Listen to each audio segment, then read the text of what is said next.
Man TV. Manuel Bennett. Like ka naman dyan, idol. Kabanata 231, Kabanata 231, ang ilang tao ay nagdaraan lang. Pagkatapos umalis sa clubhouse, hinatid ni Manuel si Sonny pauwi. Sa kalsada, tahimik na nakatingin sa bintana si Sonny, medyo malungkot ang ekspresyon nito. Alam niya na si Saint Tisdale ay tiyak na mapapahamak, at wala nang pagkakataon para sa kanya na mabuhay. Napabuntong hininga si Julia Stewart at sinabing, Sonny, hayaan mo na ang nakaraan, huwag mo nang isipin pa. Bata ka pa, at sa hinaharap, tiyak na makikilala mo ang isang lalaking tunay na nagmamahal sa iyo at tinatrato ka ng mabuti habang buhay. Namula ang mga mata ni Sonny, namamaos ang boses, minsan ko siyang minahal, akala ko kaya natin hanggang dulo, samahan ng isa't isa habang buhay, pero hindi ko inaasahan na haantong sa ganito. Tumingin si Manuel sa rearview mirror at sinabing, Assistant Tolkien, sa buhay na ito, marami tayong makikilalang tao. May mga taong darating sa buhay mo para lang turuan ka ng leksyon, para turuan ka ng kung ano-ano tapos iiwan ka. Talagang sinadya ni Saint Tisdale na mag-cruise ang landas sa iyo, ngunit sa huli ay hindi siya ang tama para sa iyo. Kaya, kung napalampas mo, huwag pilitin. Patuyuan ang iyong mga luha, mamuhay ng maayos, magtrabaho ng maayos, at mas mahalin ang iyong sarili. Mukhang nagulat si Julia Stewart, Manuel, hindi ko inaasahan na masasabi mo ang mga salitang pilosopo. Nagningning ang mga mata ni Prajna Bates, natatawa ng mapaglaro, Mr. Bennett, ang bait talaga ng mga salita mo, ang cool mo. Oo naman. Iniangat ni Manuel ang kanyang ulo ng may pagmamalaki. Pinunasan ni Sonny ang mga luha sa gilid ng kanyang mga mata at sinabing, Assistant Bennett, naiintindihan ko, kakalimutan ko ang nakaraan, mamuhay ng maayos, magtrabaho ng maayos, at mahalin ang sarili ko. Tama na. Ngumiti si Manuel, Assistant Tolkien, sabay tayong dumaan sa hirap kaya huwag mo na akong tawaging Assistant Bennett. You can call me Big Brother Bennett, and I'll call you Little Yan. How about that? Sige. Paulit-ulit na tumango si Sonny, nagpapasalamat na sinabi, Kuya Bennett, Presidente Stewart, Prajna, salamat sa inyong lahat. Kung hindi dahil sa iyo, baka palagi na akong ginigipit ni Saint Tisdale, I really appreciate it. Ngumiti si Julia Stewart at sinabing, okay, we're all friends, no need to say thank you. Ngumiti din ng matamis si Prajna, tama, magkaibigan tayong lahat. Nang makita ang mga ngiti ng lahat, sa wakas ay nagpakita si Sonny ng matagal nang nawawalang ngiti. Ilang sandali pa. Dumating ang sasakyan sa East Lake Community. Big Brother Bennett, President Stewart, Prajna, salamat sa pagpapauwi sa akin, see you tomorrow. Ngumiti si Sonny at saka naghanda na lumabas ng sasakyan. Little Yan, wait. Tinawag ni Manuel si Sonny. Kuya Bennett, anong problema? Mukhang naguguluhan si Sonny. Kinuha ni Manuel ang isang tseke sa kanyang bulsa at iniabot ito kay Sonny, Little Yan, ito ay 2 milyong tseke, kunin mo. Sonny, ito yung red envelope na inihanda ko para sa'yo. Kunin mo. Kinuha rin ni Julia Stewart ang isang pulang sobre sa kanyang bag at iniabot kay Sonny. Ito. Biglang nagulat si Sonny at paulit-ulit na umiling, Kuya Bennett, President Stewart, napakalaki ng naitulong mo sa akin, hindi ko talaga matatanggap ang perang ito. Tumawa si Manuel, Little Yan, since you called me Big Brother, then you're my little sister. A brother giving some money to his sister is nothing. At saka, ang pera na ito ay ibinigay ni Young Master Stern, maaari lang akong maging tagapamagitan. Sumigaw din si Julia Stewart, Sonny, hindi ka ba nanghiram ng maraming pera sa iyong mga kaibigan at pamilya? Dapat mong bayaran ito sa lalong madaling panahon upang magkaroon ka ng mas magandang buhay sa hinaharap. Gayun din, dapat kang maghanap ng bagong tirahan. Ang komunidad na ito ay walang kahit isang security guard, ito ay masyadong hindi ligtas. Nakaramdam si Sonny ng bukol sa kanyang lalamunan, at muling tumulo ang kanyang mga luha. Nabulunan, sinabi niya, Kuya Bennett, President Stewart, pareho kayong mabait sa akin. Hindi ko alam kung paano kayo gagantay. Ngumiti si Julia Stewart at sinabing, hanggat tinutulungan mo akong mabuti, ito ang magiging pinakamagandang gantimpala para sa akin.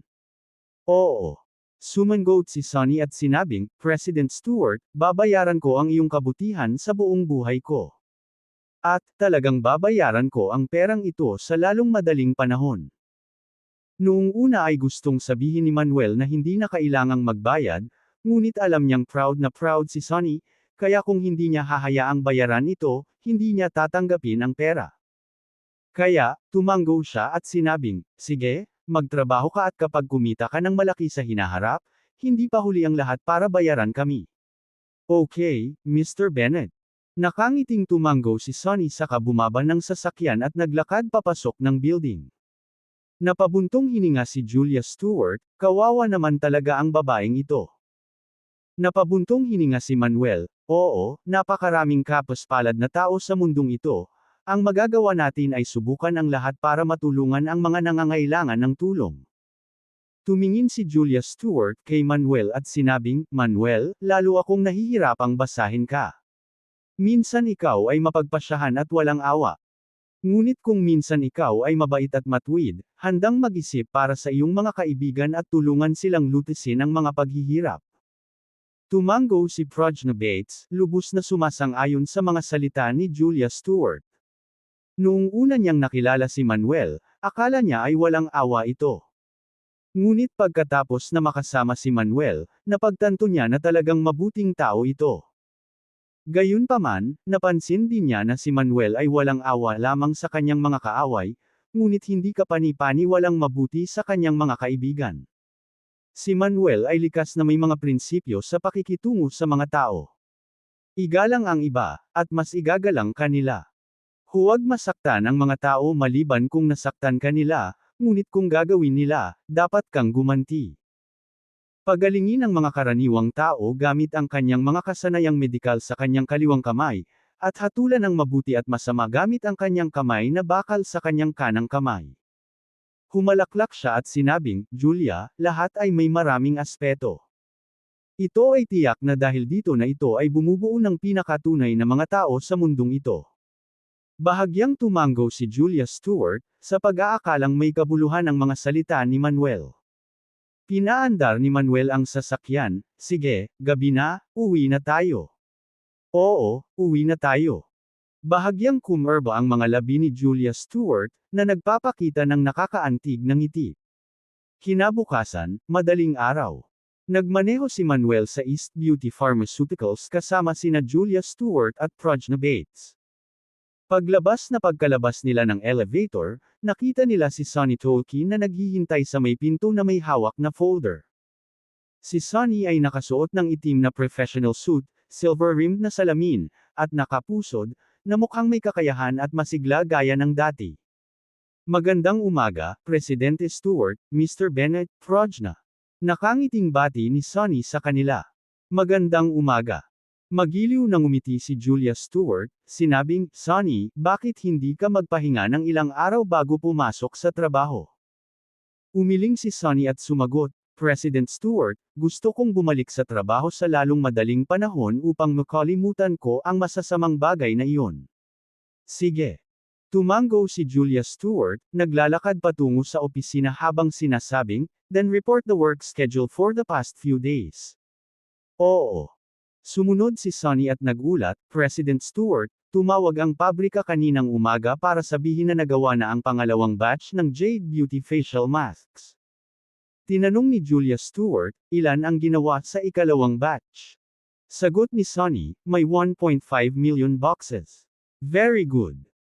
Umangat ang mga labi ni Julia Stewart, na nagsasabing, I notify si President Spence, President Cahill, Director Lee, at iba pang executive sa lalong madaling panahon, at ipamahagi ang batch ng mga kalakal na ito ng mabilis. Sige. Tumugon si Sonny at nagpatuloy sa pag-uulat, ang dalawang lihim na Race Eta na ibinigay ni Mr. Bennett, Divine Hair Growth Liquid, at 7 Treasures Fortifying Pills, ay kasalukuyang nasa ilalim ng pag-unlad. Ang pangkat ng pananaliksik at pagpapaunlad ay tumawag upang sabihin na hindi hihigit sa 1 linggo, Ang dalawang bagong produktong ito ay matagumpay na mabubuo. Kabanata 232, Kabanata 232, Dayuhang Kagandahan. Talaga. Bakas sa mukha ni Julia Stewart ang saya, that's great. Tumawa si Manuel, kapag ang dalawang bagong produktong ito ay inilunsad, gusto kong makita kung gaano katagal ang Prosperity Pharmaceutical ay maaaring tumagal. Sinabi ni Sonny Tolkien, kapag ang dalawang bagong produkto na ito ay nasa merkado, natatakot ako na ang Prosperity Pharmaceutical ay mahihirapang bumalik. Tinanong ni Julia Stewart, nga pala, mayroon bang anumang paggalaw mula sa Prosperity Pharmaceutical kamakailan? Sumagot si Sonny, mula noong huling insidente ng allergy, tahimik ang Prosperity Pharmaceutical. Gayunpaman, sinasabing gumagawa din sila ng mga bagong produkto para makipagkompetensya sa atin. Talaga. Pinaikit ni Julia Stewart ang kanyang mga mata, na nagsasabing, tingnan natin kung sino ang huling tumawa. Biglang may naisip si Sonny, at sinabing, siya nga pala, President Stewart, nitong mga araw na ito, tinatanong tayo ng mga kumpanya ng kosmetiko ng ibang probinsya tungkol sa sitwasyon ng Jade Beauty Facial Mask, na nagsasabing gusto nilang maging ahente natin. Sumagot si Julia Stewart, hindi pa oras para mag-expand sa ibang probinsya. Sabihin mo lang sa mga kumpanyang iyon na maghintay ng kaunti. Kami, East Beauty Pharmaceuticals, welcome ang kanilang cooperation. Oo, Presidente Stewart. Tumango si Sonny. Nagtanong muli si Julia Stewart, may iba pa ba? Sinabi ni Sonny, hindi sa ngayon. Sige, pwede ka nang bumalik sa trabaho. Ibinigay ni Julia Stewart ang kanyang mga tagubilin at pagkatapos ay pumasok sa kanyang opisina. Bumalik si Sonny sa trabaho. Pumasok sina Manuel at Prajna Bates sa opisina ng assistant. Pagkapasok sa opisina, nagtanong si Manuel, Prajna, ano ang sitwasyon ngayon? Mayroon pa bang ibang mga assassin na darating para patayin ako maliban sa 15 iyon? Sa kasalukuyan, walang ibang mamamatay na lumitaw bukod sa 15 ito.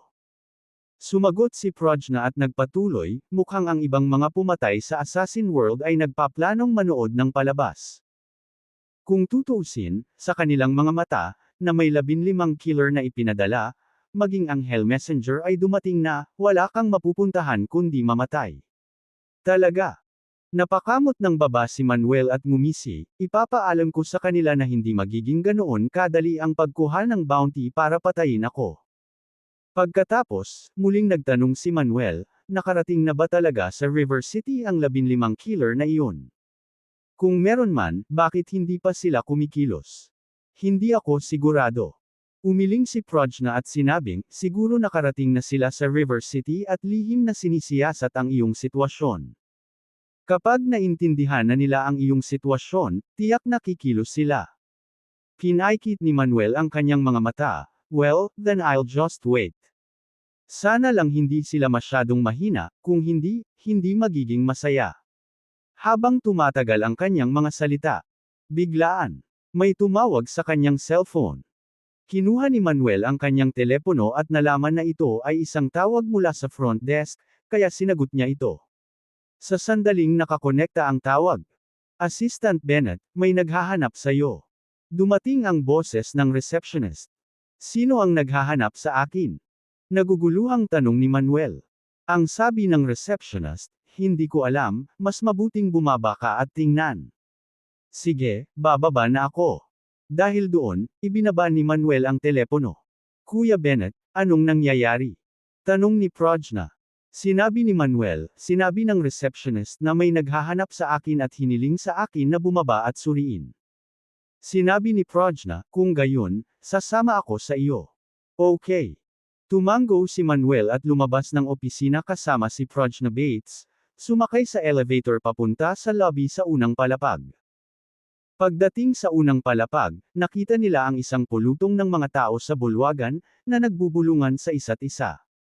Sa gitna ng karamihan, nakita ni Manuel ang isang babae na may pulang shoulder bag sa likod. Sa sandaling makita niya ang babae, isang flash ng pagkamangha ang lumitaw sa kanyang mga mata. Siya ay isang napakagandang babae. Upang maging eksakto, isang nakamamanghang babaeng Caucasian. Ang babae ay may kulay amber, gininto ang kulot na nakatali sa isang nakapusod, na nagpapakita ng isang maselang, hugis itlog na mukha. Ang kanyang kutis ay kasing puti ng jade, walang makeup, ang kanyang kilay ay balingkinitan, ang kanyang ilong na mataas at well-defined, ang kanyang mga labi ay manipis at basa-basa, at ang kanyang malaki, sapphire blue na mga mata na kasing lalim ng karagatan. Bagamat simple ang pananamit ng babae, sa puting short-sleeved shirt at light blue skinny jeans, hindi maitago ang kanyang matangkad at matikas na figure. Hindi lamang maganda ang babae, na may mahusay na figure, ngunit ang kanyang ugali ay partikular na namumukod-tangi, isang bagay na hindi kayang linangin ng mga ordinaryong tao. Diyos ko, saan nanggaling ang dayuhang kagandahang ito? Nakakamangha ang mukha at figurang ito. Eksakto, kahit na ang mga European at American supermodel na iyon ay hindi maihahambing sa kagandahang ito. Beauty, anong pangalan mo? Pwede ba kitang maging kaibigan? Sa sandaling ito, ang mga empleyado ng kumpanya ay lahat ay nag-uusap, at maraming matatapang na lalaking empleyado ang dumiretso pa upang simulan ang isang pag-uusap. Ngunit ang dayuhang kagandahan ay napakamapagbigay, nakangiti at nakikipag-chat sa lahat. Prajna Bates clicked her tongue. Ang banyagang babaeng ito ay talagang maganda, at ang kanyang figure ay kamangha-mangha. Assistant Bennett, nandito ka na. Lumapit ang receptionist. Tanong ni Manuel, ang dayuhang kagandahan ba ang naghahanap sa akin? Oo, siya yun. Tumango ang receptionist. Sandaling natigilan si Manuel. Hindi niya talaga kilala ang dayuhang kagandahang ito. Sa sandaling ito, nakita rin ng dayuhang kagandahan si Manuel at naglakad patungo sa kanya. Pagkalapit kay Manuel, nakangiting inilahad ng dayuhang dilag ang kanyang kamay, at sinabing, Mr. Bennett, hello. Ang dayuhang kagandahang ito ay nagsasalita ng matatas na wika ng East Nation. Sa isang iglap, napatulala ang lahat ng mga empleyadong naruroon, na nagtataka at nagdududa sa tanawin. What the hell is going on? Nandito ba talaga itong foreign beauty para makita si Assistant Bennett? Hindi naman, napakaganda ng kasikatan ni Assistant Bennett sa mga babae. Hindi lang siya maaaring maging assistant ni President Stewart, ngunit mayroon din siyang Miss Prajna Bates sa tabi niya, at ngayon ay may kilala pa siyang dayuhang kagandahan. Ito na ang rurok ng buhay, inggit na inggit ako. Nagulat ang mga empleyado, lalo na ang mga lalaking empleyado, na lahat ay naiingit. Nakipagkamay si Manuel sa dayuhang dilag, na naguguluhan, Beauty, sino ka ba? Parang hindi tayo magkakilala ah. Nang marinig ito, lalong nataranta ang mga empleyado. Sinabi nga ni Assistant Bennett na hindi niya kilala ang dayuhang kagandahan. Kung hindi niya ito kilala, bakit niya ito pinuntahan? Ngumiti ang dayuhang kagandahan at sinabing, Mr. Bennett, bagamat hindi mo ako kilala, kilala kita. Hayaan mo akong magpakilala. Ang pangalan ko ay Elinda, isa akong doktor ng Western Medicine Association, at kaibigan ko si Smith. Smith. Saglit na huminto si Manuel, pagkatapos ay nag-react, oh, kaibigan mo ang banyagang matandang iyon. Naalala niya na si Smith ang vice-presidente ng Western Medicine Association. Dati, noong ginagamot niya si Sheridan Jenkins, nakilala niya ang matanda. Oo. Ngumiti si Elinda at tumango. Nagdududang tanong ni Manuel, ano ang hinahanap mo sa akin, may nangyayari ba? Elinda teased, Mr. Bennett, isn't your East Nation a land of etiquette? Hindi mo ba ako iimbitahan na maupo? Oh, dito mismo. Nag-welcome gesture si Manuel at inakay si Elinda sa rest area. Kabanata 233, Kabanata 233, may mali sa iyong katawan. Makiupo ka. Lumapit si Manuel sa rest area at sinenyasan si Elinda na maupo. Pagkatapos, sinabi niya kay Prajna, Prajna, maaari mo bang ibuhos ang isang basong tubig para kay Miss Elinda? Oo naman. Tumango si Prajna at nagtungo upang magbuhos ng tubig. Sino itong magandang babae? Curious na tanong ni Elinda. Sumagot si Manuel, kaibigan ko siya, ang pangalan niya ay Prajna. Ngumiti si Elinda at sinabing, she is very pretty. Tumawa si Manuel at sinabing, napakaganda mo rin. Salamat. Masayang tinanggap ni Elinda ang papuri. Sa oras na ito, nagdala si Prajna ng 2 baso ng tubig at inilagay sa harap ni Manuel at Elinda. Tanong ni Manuel, Miss Elinda, ano ang maitutulong ko sa iyo? Dinampot ni Elinda ang baso at humigop ng tubig, saka inilabas ang kanyang cellphone nang hindi agad sumasagot.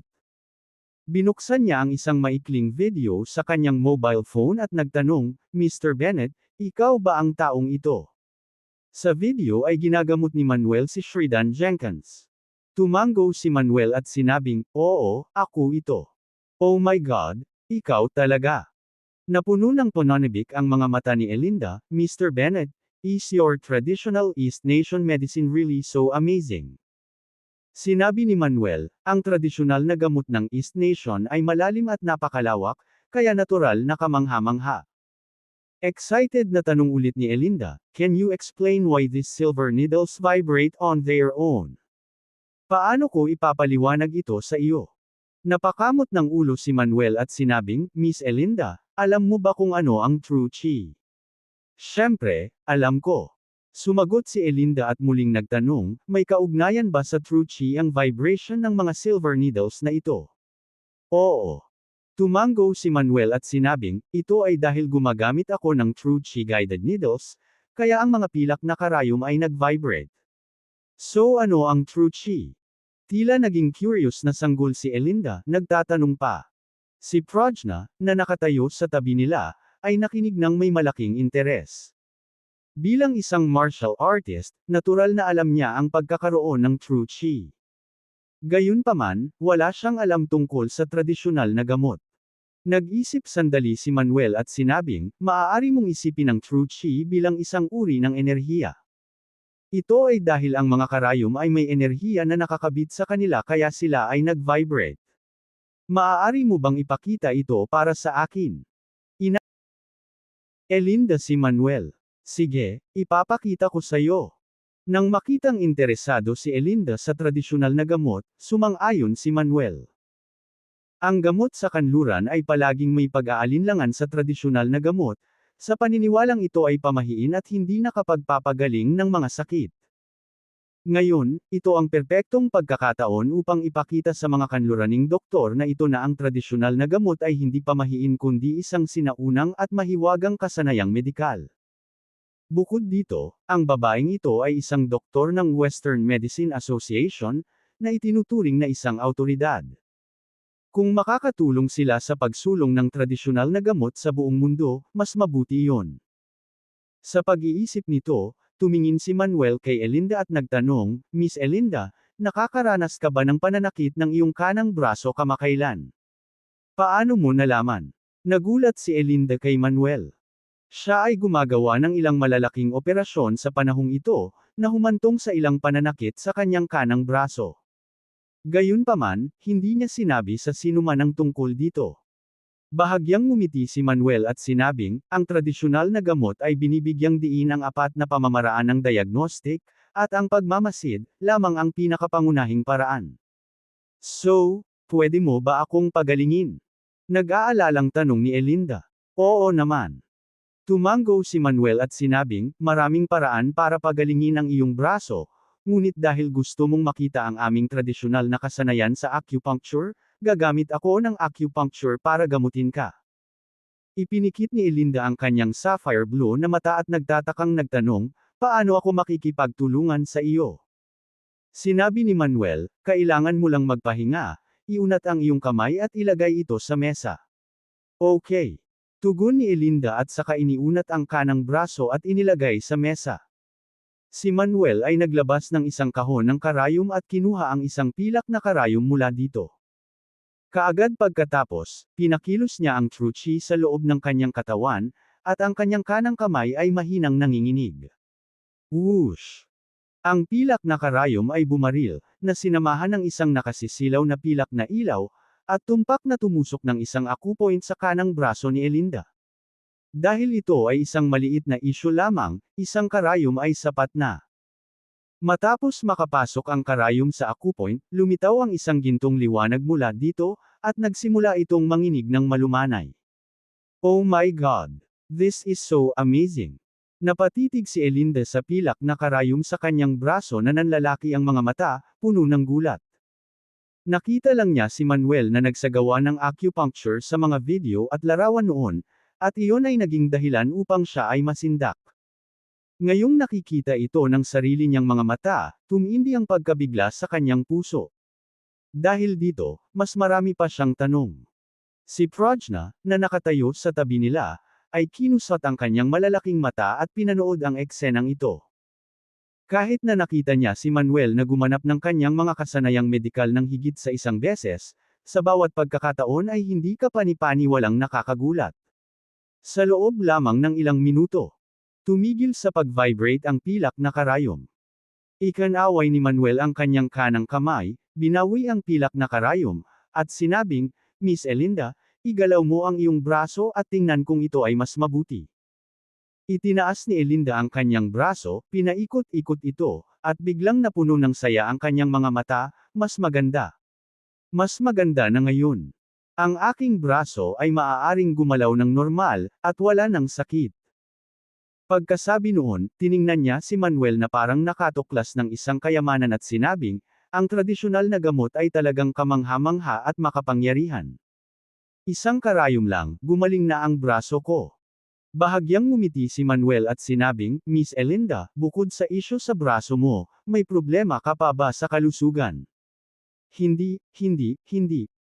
Paulit-ulit na umiling si Elinda at nagbiro, "Mr. Bennett, taon-taon akong nagpapa-medical check-up, at wala akong problema sa kalusugan. Mr. Bennett, ikaw ay tila isang divine doctor sa akin. Mukhang makakagawa ka ng maling diagnosis kung minsan." Hindi ako nagkamali ng diagnosis." Umiling si Manuel at tumawa, "Miss Elinda, wala ka bang problema sa pananakit ng regla?" Ito. Bahagyang namula ang pisngi ni Elinda, at mas nagulat siya, "Paano mo nalaman ito?" Sa katunayan, siya ay nagkaroon ng pananakit ng regla, at sa tuwing dumarating ang kanyang regla, siya ay labis na sumasakit na kaya lamang niya itong maibsan sa pamamagitan ng pag-inom ng mga pangpawala ng sakit. Pero hindi niya inaasahan na pati ang isyung ito ay mapapansin ng lalaking nasa harapan niya. Palaging sinabi ni Smith sa kanya sa telepono na si Manuel ay isang divine doctor at isang napakalakas. Ngayon, parang totoo na. Tumawa si Manuel at sinabing, sa mata ng isang tunay na bihasang tradisyonal na doktor, anumang sakit sa isang pasyente ay maaaring makita sa isang sulyap. "Mr. Bennett, pinupuri mo ba ang sarili mo?" Natawa si Elinda at saka nagtanong, "Can you cure my menstrual pain?" "Oo naman." Tumango si Manuel. "Talaga?" Matamal na tinitigan ni Elinda si Manuel, "Kaya mo ba talagang gamutin ang sakit ng regla ko?" "Hindi ito malaking problema." Nagkibit balikat si Manuel at sinabing, "Kung hindi ka naniniwala sa akin, malalaman mo mamaya." Kabanata 234, Kabanata 234, Pangulo ng Western Medicine Association. Huminga ng malalim si Elinda at nagtanong, "Ano ang dapat kong gawin, at paano ako makikipagtulungan sa iyo?" Si Manuel ay awkward na ngumiti at sinabi, "Kailangan mong habarin ang iyong kamiseta at ilantad ang iyong ibabang tiyan. Huwag kang mag-alala, ginagawa ko lang ito para gamutin ang sakit mo at wala akong balak na saktan ka." Gayunpaman, inilibot ni Prajna Bates ang kanyang mga mata kay Manuel. Alam niya na ang lalaking ito ay hindi kasing seryoso ng tila. Gayunpaman, hindi nag-atubili si Elinda at hinubad ang kanyang sando, tumambad ang kanyang ibabang tiyan. Matapos tanggalin ang kanyang kamiseta, hindi naging komportable si Elinda at nagtanong ng casual, "Ano ang susunod kong gagawin?"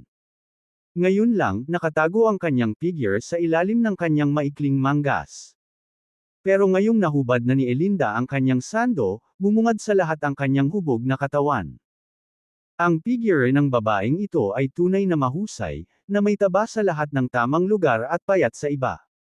Ang kanyang ibabang tiyan ay patag, malambot, at makinis. Medyo kinikilig din si Manuel sa babaeng nasa harapan niya. Ang babaeng ito ay walang pinipigilan, prangka, at tunay, na walang pagkukunwari. Ibinalik ni Manuel ang kanyang tingin at sinabing, "Miss Elinda, tama na ito." Habang nagsasalita siya, muling kinurot ni Manuel ang isang pilak na karayom, pinaandar ang truchi sa loob niya, at pagkatapos ay pinitik ang kanyang palso. Sa pamamagitan ng isang whoosh, ang pilak na karayom ay bumaril at tumusok sa isang acupoint sa ibabang bahagi ng tiyan ni Elinda. Buzz! Habang ipinapasok ang pilak na karayom, kumikinang ito ng gininto ang liwanag at nagsimulang muling manginig. Bumaba ang tingin ni Elinda sa nanginginig na karayom, puno ng pagtataka ang mga mata. Makalipas ang ilang minuto, tanong ni Manuel, Miss Elinda, ano ang nararamdaman mo ngayon? Sagot ni Elinda, Manam. Ang bandang ibaba ng tiyan ko ay mainit at komportable. Bahagyang ngumiti si Manuel at sinabing, ibig sabihin, gumagana. Pagkatapos ng ilang minuto pa, tumigil sa pag-vibrate ang silver needle. Ikanaway ni Manuel ang kanyang kanang kamay, binawi ang pilak na karayom, at sinabing, Miss Elinda, napagaling ko na ang iyong dysmenorrhea. Sa hinaharap, kapag mayroon ka ng iyong regla, hindi ka makakaramdam ng anumang sakit. Galing ba talaga ako? Medyo hindi pa rin makapaniwala si Elinda. Karaniwang kaalaman na ang gamot sa kanluran ay maaari lamang magpakalma ng dysmenorrhea, ngunit hindi ito ganap na gamutin. Siyempre, totoo naman. Tumango si Manuel at sinabing, kung hindi ka naniniwala sa akin, malalaman mo sa susunod na magkaroon ka ng regla. Pagkatapos magbihis, nagtanong si Elinda, Mr. Bennett, pinagaling mo ang dalawa sa aking mga karamdaman, magkano ang dapat kong bayaran sa iyong pagpapagamot? Umiling si Manuel at sinabing, hindi mo kailangang magbayad ng anumang bayad. Kung ang Western Medicine Association ay maaaring magsulong ng tradisyonal na gamot sa buong mundo at malutas ang mga maling akala ng Western medicine tungkol sa tradisyonal na gamot, sapat na iyon. Huwag kang mag-alala, Mr. Bennett, talagang tutulong ako dyan. Tugon ni Elinda at sa kabamantong hininga, ang swerte ng East Nation na magkaroon ng tradisyonal na manggagamot na tulad mo. Sinabi ni Manuel, ako ay isang tradisyonal na practitioner ng gamot at isang tao mula sa East Nation. Ang nagawa ko ay hindi isang malaking bagay. Pagkatapos ng lahat, upang ipaalam sa mundo ang mga kababalaghan ng gamot sa East Nation, ako lamang ay hindi sapat. Nangangailangan ito ng magkasanib na pagsisikap ng hindi mabilang na mga dalubhasang tradisyonal na practitioner ng medisina. Nang marinig ang mga salita ni Manuel, napuno ng paghanga ang mga mata ni Elinda. Ngumiti siya at nagtanong, Mr. Bennett, maaari ba akong matuto ng tradisyonal na gamot mula sa iyo? Sinabi ni Manuel, Miss Elinda, ang tradisyonal na gamot ay hindi maaaring matutunan sa isang gabi. Ito ay tumatagal ng mga taon ng akumulasyon at pag-aaral. Nakilala ka pa lang sa tradisyonal na gamot at kailangang magsimula sa mga pangunahing kaalaman. Gustuhin man kitang turuan ngayon, hindi mo ito maiintindihan, lalo pa itong pag-aralan. Nang marinig ang sinabi ni Manuel, bumagsak ang mukha ni Elinda. Patuloy ni Manuel, gayunpaman, kung gusto mo talagang matuto ng tradisyonal na gamot, maaari kitang ipakilala sa ilang senior medicine practitioner na maaaring magturo sa iyo. Talaga. Lumiwanag sa tuwa ang mukha ni Elinda. Siyempre, totoo naman. Ngumiti si Manuel at sinabing, isasama kita sa ibang pagkakataon sa mga senior medicine practitioner na iyon. Tanong ni Elinda, I have time now. Can you take me to see them? Well, sige. Sa pag-aakalang wala siyang ibang gagawin ngayon, tumango si Manuel bilang pagsang-ayon. Sa sandaling iyon lang, may tumawag sa phone ni Elinda. Excuse me, kailangan kong tanggapin ang tawag na ito. Sabi ni Elinda at saka naglakad sa gilid para sagutin ang telepono. Pagkatapos ng tawag, bumalik si Elinda at walang magawa, tumawag lang si Mr. Smith at hiniling sa akin na tumulong sa pag-opera sa isang pasyenteng may malubhang karamdaman.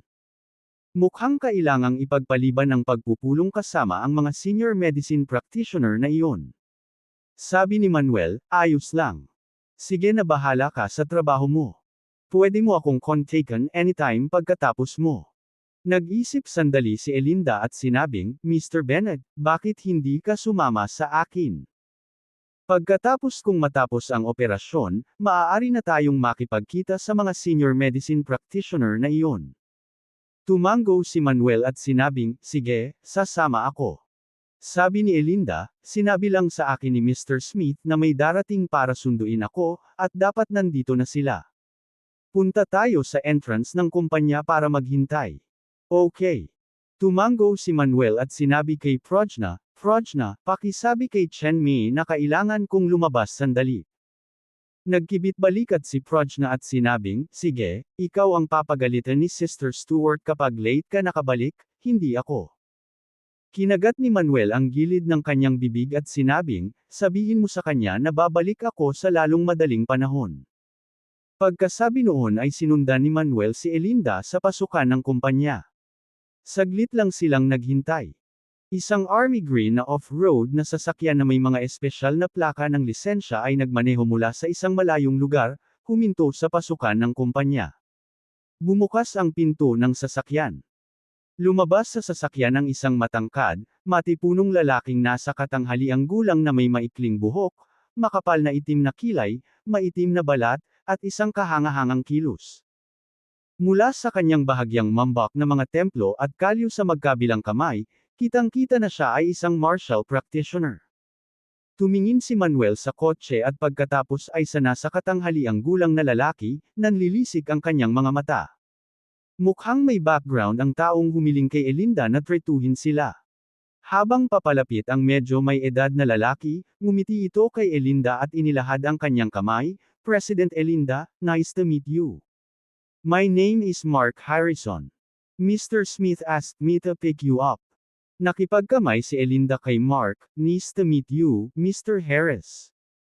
Pagkarinig ni Mark kay Elinda, nagulat si Manuel, Miss Elinda, ikaw ba ang presidente ng Western Medicine Association? Ngumiti si Elinda at sinabing, Mr. Bennett, humihingi ako ng paumanhin sa hindi ko sinabi sa iyo ng mas maaga. Oo, ako ang kasalukuyang presidente ng Western Medicine Association.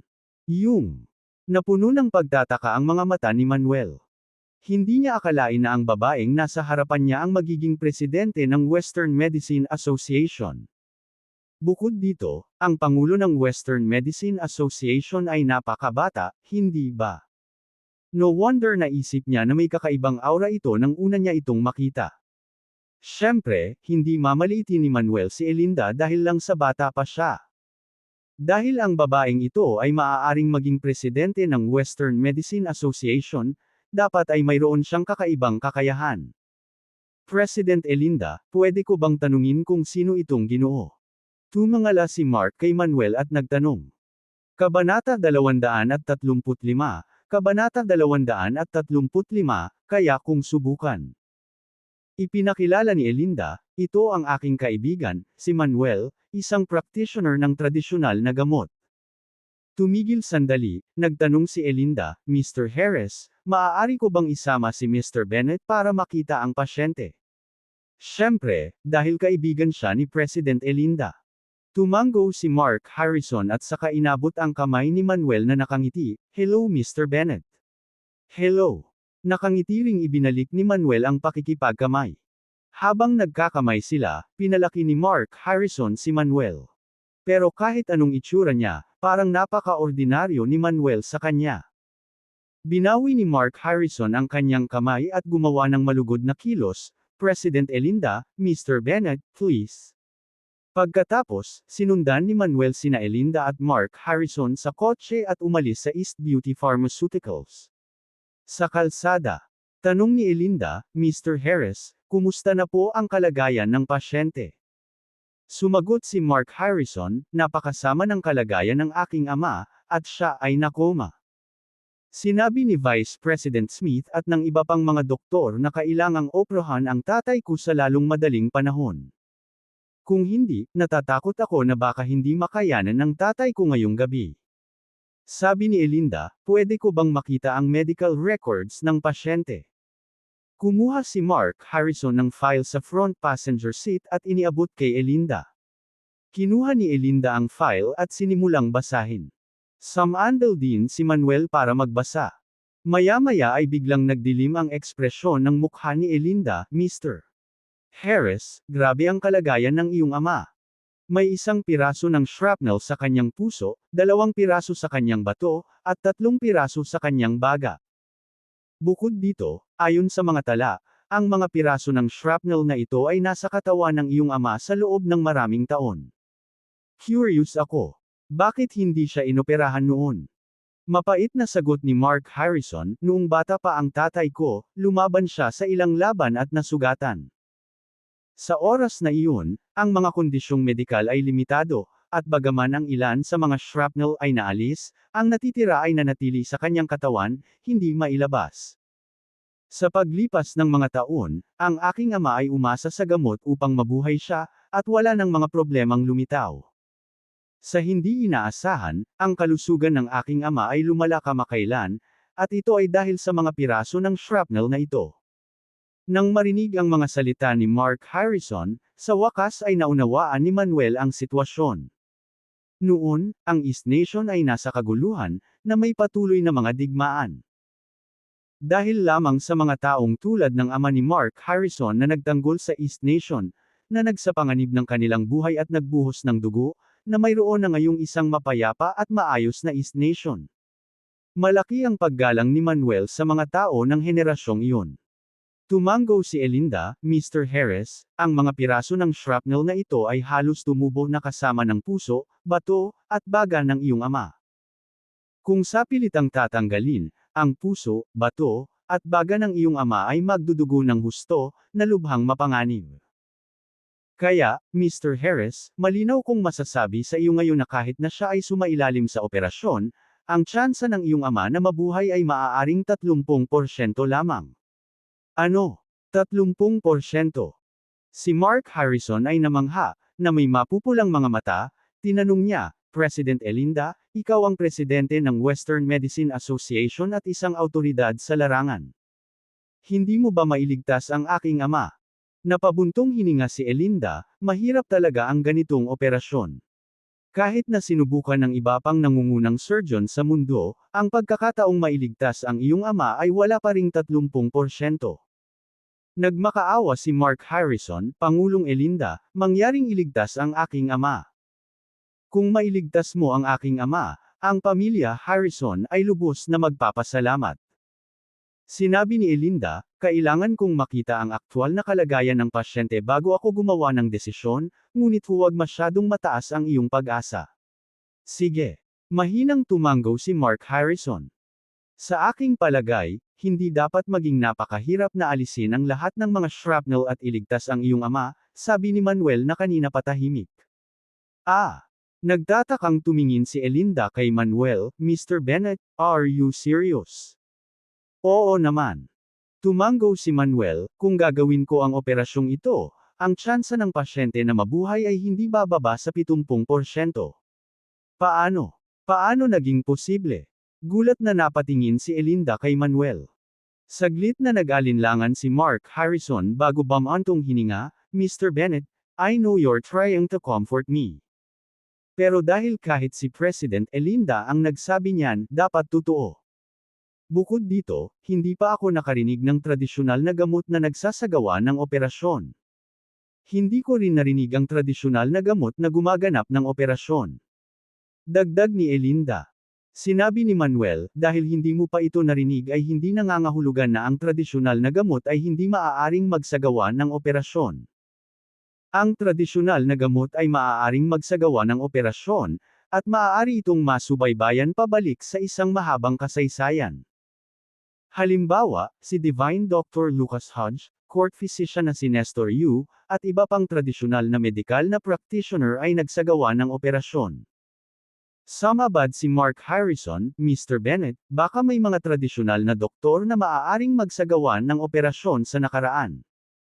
Ngunit ngayon, ang aming gamot sa East Nation ay tumanggi, at walang tradisyonal na doktor na maaaring magsagawa ng operasyon. Kaya, Mr. Bennett, mangyaring huwag magsabi ng anumang bagay. Pagdating sa operasyon, mas pinagkakatiwalaan ko ang Western medicine kaysa tradisyonal na gamot. Kumunot ang noo ni Manuel, Mr. Harris, I can try. Kung ibang tao ang hindi naniniwala sa kanya, hindi siya magdadaldal. Ngunit ang ama ni Mark Harrison ay karapat-dapat sa kanyang paggalang, kaya gusto niyang tumulong. Subukan. Kumunot ang noo ni Mark Harrison, mas bumigat ang tono niya, Mr. Bennett, hindi kayang mag-eksperimento ang kalagayan ng tatay ko. Kung hindi dahil sa kapakanan ni Pangulong Elinda, naniniwala ka bang itataboy kita palabas ng sasakyan ngayon? Umiling si Elinda kay Manuel at saka sinabi kay Mark Harrison, Mr. Harris, huwag kang magalit. Sinusubukan lang tumulong ni Mr. Bennett. Tumango si Mark Harrison at hindi na tumingin kay Manuel, nakatutok sa pagmamaneho. Napabuntong hininga si Manuel at hindi na nagsalita pa. Kasabay nito, Dream Chasing Charity Foundation Building. Pinangunahan ni Nashley ang mga bata ng Sunshine Welfare Institute na tumayo sa pasukan. Nag-set up ng banner ang mga empleyado ng welfare home. Ang nakasulat sa banner ay, ang Dream Chasing Charity Foundation ay nilustay ang 5,150,000 charity donations mula sa Sunshine Welfare Institute, inatake ang mga welfare home staff, at nilalabag ang batas.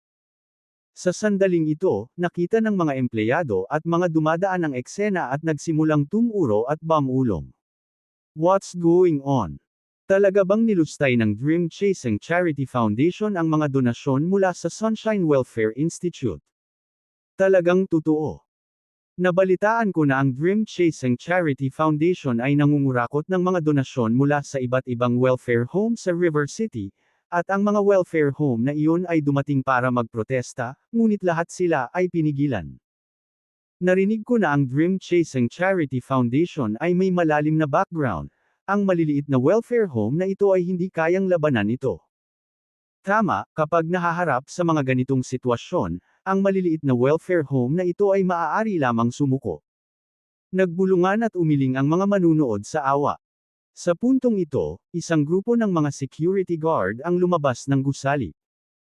Pinandilatan ng pinuno ng security team si Nashley at ang iba pa, na nagngangalit ang kanyang mga ngipin, tumigil ka na sa paggawa ng eksena dito at magwala.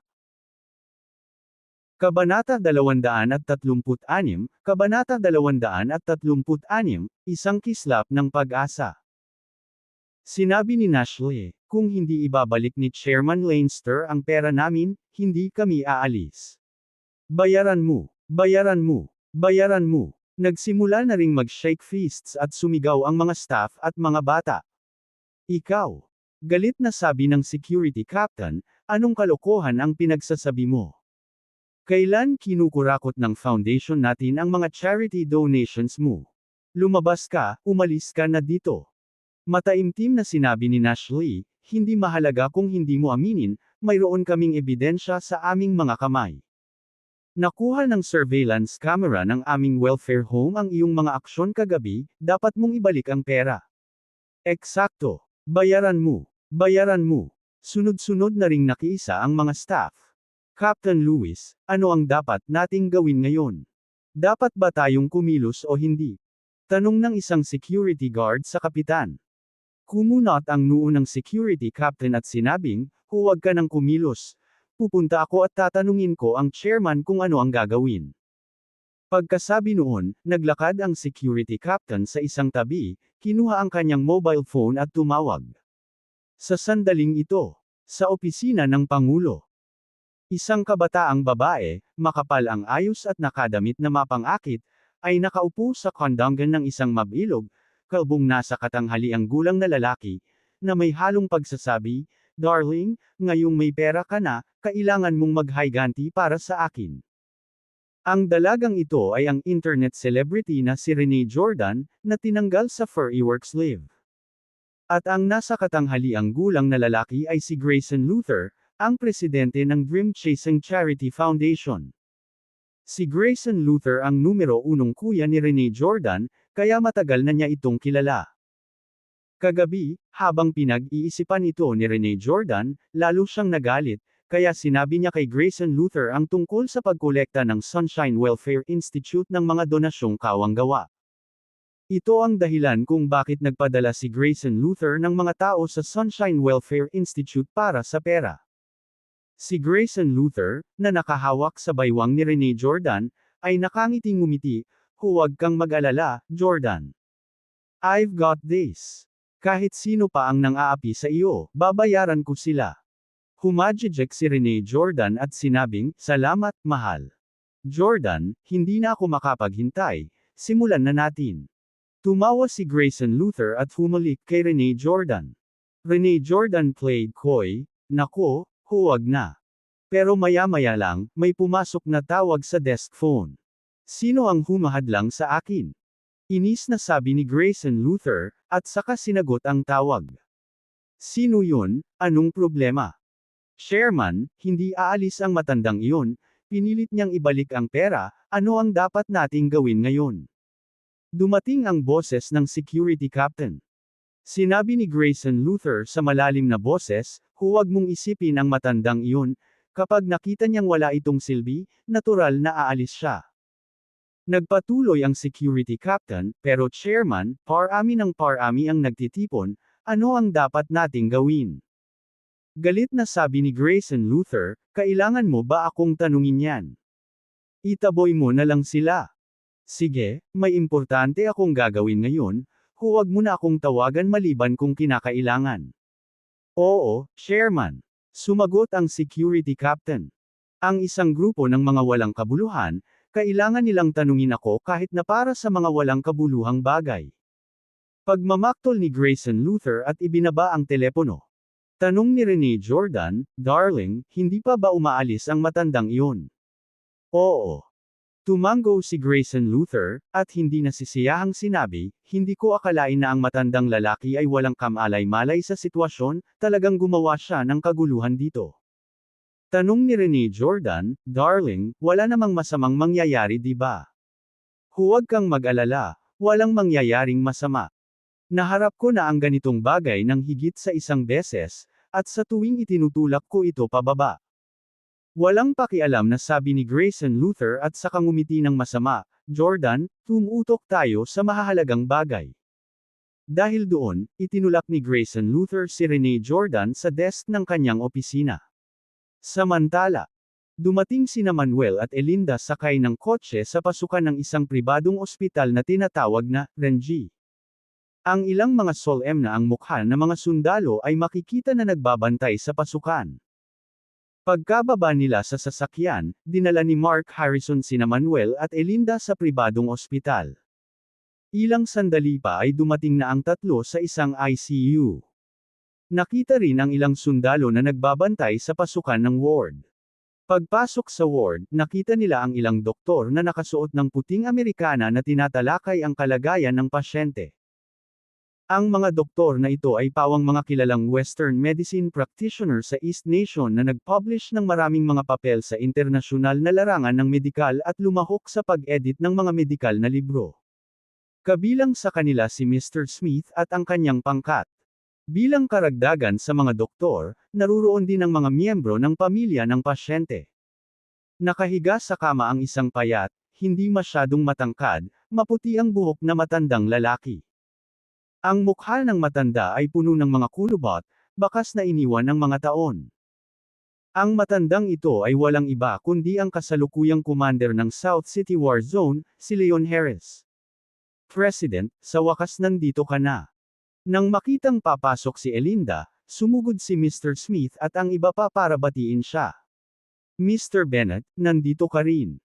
Sumili ang pagtataka sa mga mata ni Mr. Smith nang makita niya si Manuel. "Mr. Smith, kilala mo rin si Mr. Bennett?" Naguguluhang tanong ni Mark Harrison. Tumango si Mr. Smith, "Siyempre kilala ko siya. Si Mr. Bennett ay isang napakahusay na practitioner ng tradisyonal na gamot." Hindi nagtagal, si Sheridan Jenkins, ang Jade and Stone Tycoon, ay dumaranas ng kakaibang sakit. Inimbitahan niya kami ng team ko na gamutin siya, pero wala kaming magawa. Buti na lang at that time nandoon si Mr. Bennett para pagalingin si Mr. Jenkins. "Oh!" Tumango si Mark Harrison nang may biglaang pagkaunawa at tumingin kay Manuel nang may bahagyang pagtaas ng tingin. Gayunpaman, ang katotohanan na si Manuel ay isang practitioner lamang ng tradisyonal na gamot ay nag-iwan sa kanya ng kaunting pagkabigo. Pagkatapos ng lahat, ang kanyang ama ay nangangailangan ng isang operasyon, malinaw na isang bagay na lampas sa kakayahan ng tradisyonal na gamot na Tsino. "Smith, kamusta ang pasyente ngayon?" Diretsyong tanong ni Elinda. Sumagot si Smith, Presidente, lumalala na ang kondisyon ng pasyente. Kung hindi kami mag-oopera ngayon, natatakot ako na hindi siya makaligtas ng pasado 10:00 ngayong gabi. Gayunpaman, dahil sa kasalukuyang kondisyon ng pasyente, ang operasyon ay napakahirap. Hindi namin kayang gawin ang operasyong ito. Walang sabi-sabi, muling kinuha ni Elinda ang detalyadong pagsusuri sa katawan ni Leon Harris. Pagkatapos ng pagsusuri, sinabi ni Elinda kay Mark Harrison, Mr. Harris, talagang napakasama ng kalagayan ng iyong ama ngayon, at kailangan ng operasyon sa lalong madaling panahon. Huminto siya sandali, pagkatapos ay nagpatuloy, gayunpaman, napakahirap ng operasyong ito, at kahit na makaligtas siya sa operasyong ito, napakaliit ng pagkakataon. Kaya, mangyaring pag-isipan itong muli, G. Harris. Kung magpasya kang ipagpatuloy ito, kailangan nating gawin ito ngayon, dahil ang anumang karagdagang pagkaantala ay magpapalala sa kalagayan ng iyong ama. Kung mas matagal ang pagkaantala, mas malala ang kalusugan ng iyong ama. Matandang Harris, kung hindi inoperahan ang ama, mamamatay siya. Kung gagawin niya, maaari pa siyang mamatay. Ano ang dapat nating gawin ngayon? Dad, mamamatay na ba talaga si Lolo? Dapat ba nating operahan o hindi? Kailangan mong magdesisyon. Huwag na nating guluhin pa ang matanda. Kapag hindi natuloy ang operasyon, lalo lang siyang magdurusa. Ang mga miyembro ng pamilya ni Mark Harrison ay nabulunan, at lahat sila ay nalilito kung ano ang gagawin. Ni Elinda o Smith ay hindi nagsalita, ngunit tahimik na naghintay para kay Mark Harrison na gumawa ng desisyon. Si Manuel ay nanatiling tahimik, walang sinabi. Sa katotohanan, siya ay nagsagawa ng sarili niyang pagsusuri sa kalagayan ni Leon Harris habang si Elinda ay nagdaraos sa kanya. Sigurado siyang mailigtas niya ang matandang ito. Gayunpaman, ngayon na hindi nagtiwala sa kanya si Mark Harrison, hindi na niya pipilitin ang kanyang paglahok. Siyempre, gusto rin niyang makita ang husay ni Elinda sa medisina. Marahil, mailigtas nga niya ang matandang ito. Kabanata 237, Kabanata 237 Patient Death. Sa sandaling ito, mahigpit na kinuyam ni Mark Harrison ang kanyang mga kamao, na wala sa paghihirap. Medyo natahimik siya. Huminga ng malalim si Mark Harrison, kinagat ang kanyang mga ngipin at sinabing, ginagawa natin ito, kailangan nating gawin ang operasyong ito. Hanggat may kislap ng pag-asa, hindi tayo maaaring sumuko. Nang marinig ang mga salita ni Mark Harrison, isang bakas ng paghanga ang lumitaw sa mga mata ni Manuel. Mukhang may lakas ng loob itong si Mark Harrison. Ibinaling ni Mark Harrison ang kanyang tingin kay Elinda at sa iba pa, at sinabing, mailigtas man ninyo ang aking ama o hindi, hindi ko kayo masisisi. Kaya, nakikiusap ako sa inyong lahat, mangyaring gawin ang inyong makakaya upang iligtas ang aking ama.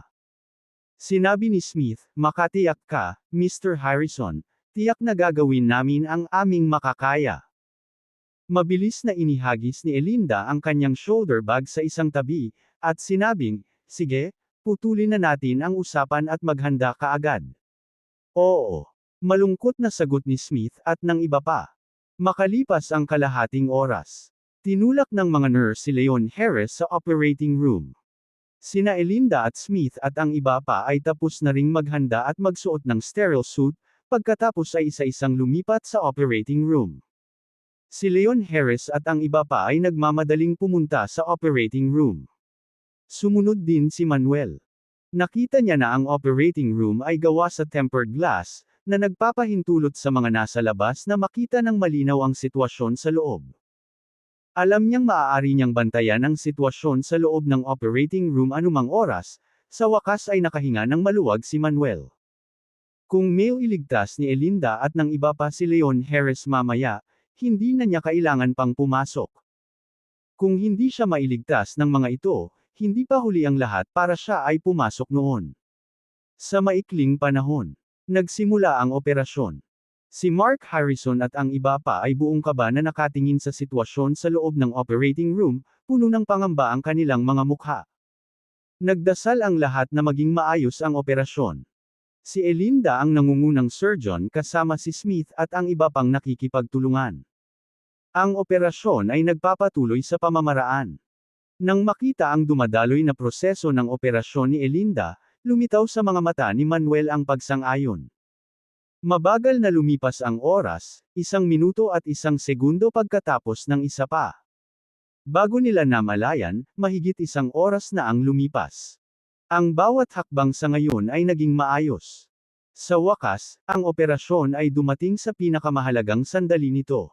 Sinimulan ni Elinda na kunin ang mga piraso ng shrapnel mula sa baga ni Leon Harris.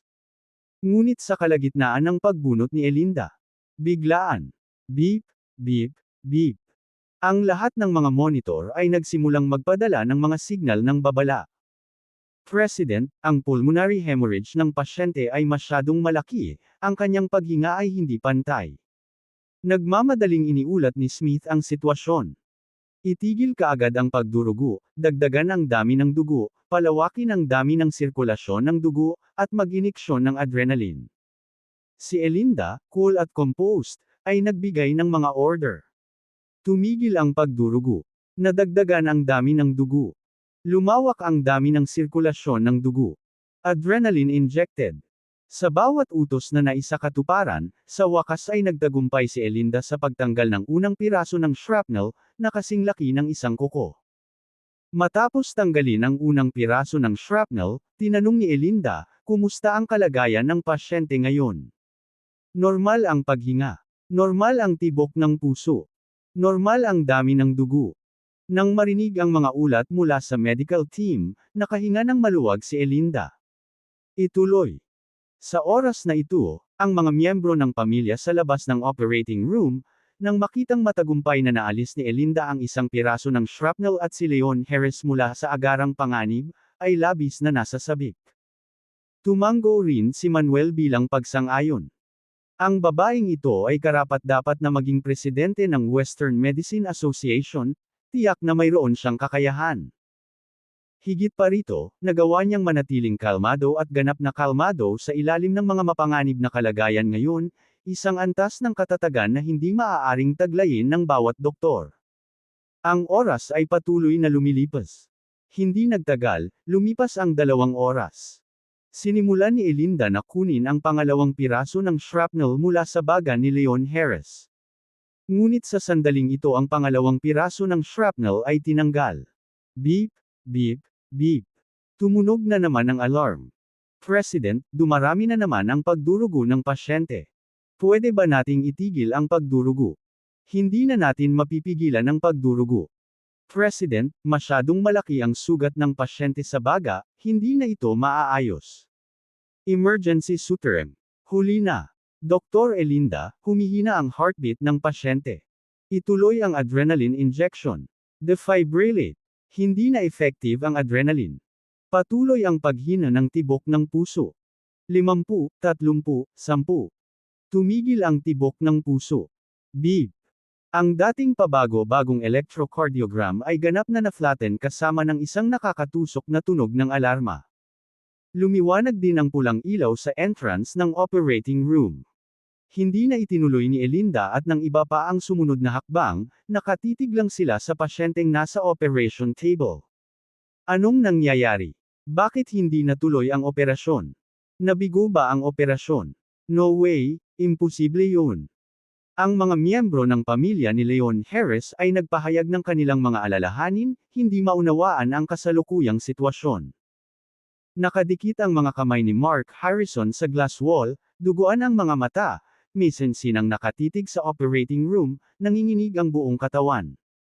Napabuntong hininga si Manuel sa kanyang puso, tila nabigo pa rin ang operasyon. Sa oras na ito, sa operating room. Matapos matigilan sandali, sumigaw si Elinda, ano pa ang hinihintay mo? Magpatuloy, magpatuloy. With that, nagpatuloy si Elinda sa operasyon.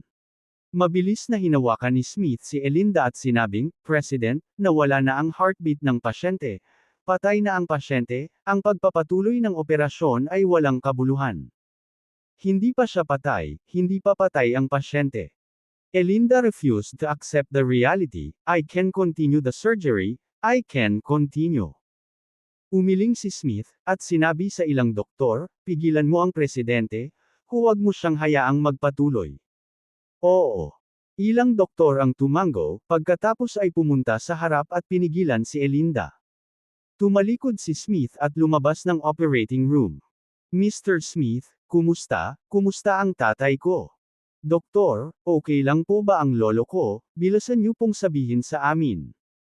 Agad na tumakbo si Mark Harrison at ang iba pa, na nag-aalalang nagtatanong. Bumantong hininga si Smith at sinabing, I'm sorry everyone, we've done our best.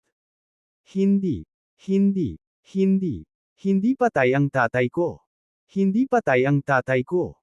Doktor, iligtas niyo po ang lolo ko, hindi po pwedeng mamatay ang lolo ko, hindi po pwedeng mamatay ah. Naiyak ang mga miyembro ng pamilya, puno ng kalungkutan ang kanilang mga mukha.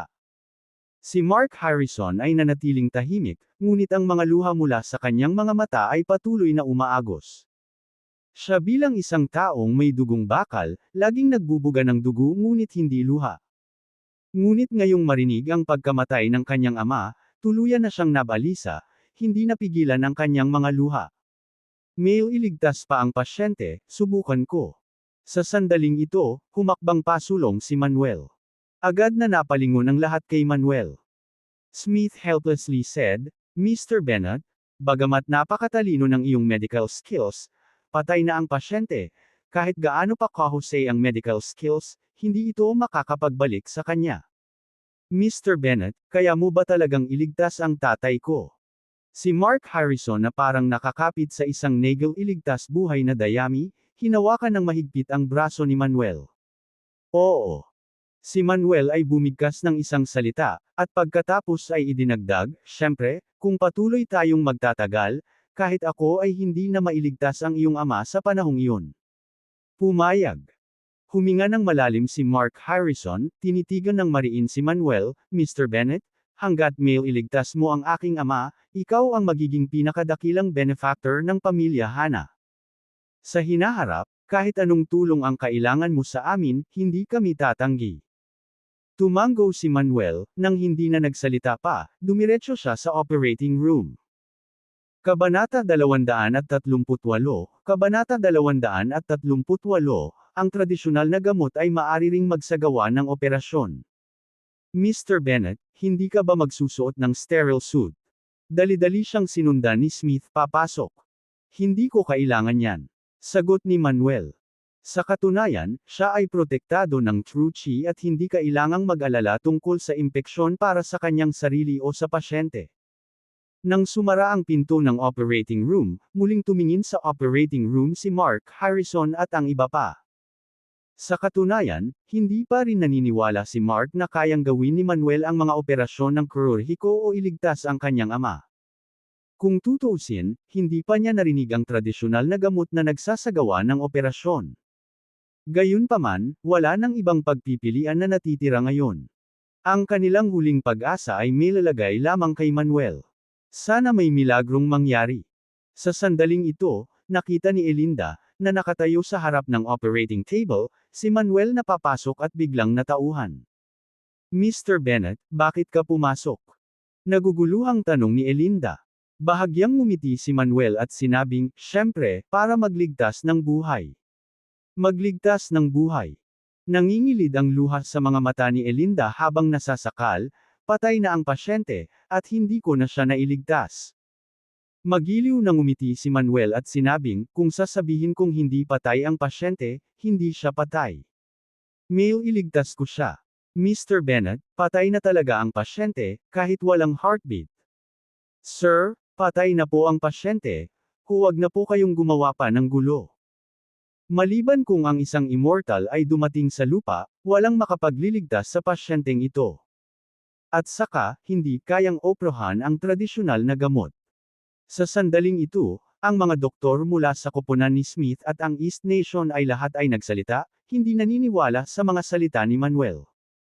Papatunayan ko sa inyong lahat na ang tradisyonal na gamot ay maaaring magsagawa ng operasyon, at mailigtas ko ang pasyenteng ito. Malumanay na sabi ni Manuel, saka mabilis na inilabas ang silver needle box. Binuksan ito, at inilagay sa malapit na mesa. Kaagad, pinakilos niya ang Truchi sa kanyang katawan at iwinagayway ang kanyang kanang kamay. Whoosh! Ang mga pilak na karayom ay bumaril mula sa kahon ng pilak na karayom, gumuhit ng isang arco sa kalangitan, at agad na tumusok ng isang acupoint sa katawan ni Leon Harris.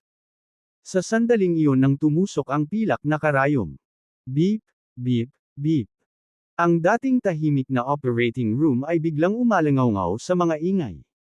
Si Elinda at lahat ng mga doktor, kabilang si Smith, ay lumingon sa isang makina.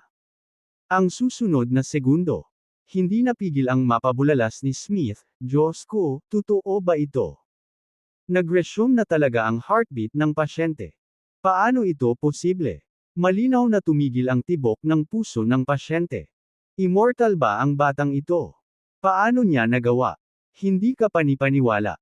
Masyadong hindi ka panipaniwala. Napasigaw lahat sa gulat ng mga doktor. Dilat na dilat ang malalaking asul na mata ni Elinda, nakatitig kay Manuel na para bang isang diyosa. Napatulala din si Mark Harrison at ang iba sa labas ng operating room. Bagamat hindi nila naiintindihan ang operasyon, nababasa pa rin nila ang electrocardiogram. Ang electrocardiogram ay malinaw na nagpakita ng isang tuwid na linya ngayon, ngunit ngayon ay may mga ripples. May pag-asa talaga si tatay. Bulong ni Mark Harrison sa sarili, nanginginig ang katawan sa kaba. Sa loob ng operating room. Pagkatapos maglagay ng isang karayom, hindi na nagdalawang isip si Manuel at muling ikanaway ang kanyang kamay. Sa pamamagitan ng isang whoosh, ang pangalawang pilak na karayom ay lumipad mula sa kahon ng pilak na karayom, natunto ng isang parabola, at tinusok ang pangalawang acupoint ni Leon Harris. Beep, beep, beep. Isa pang makina ang tumunog.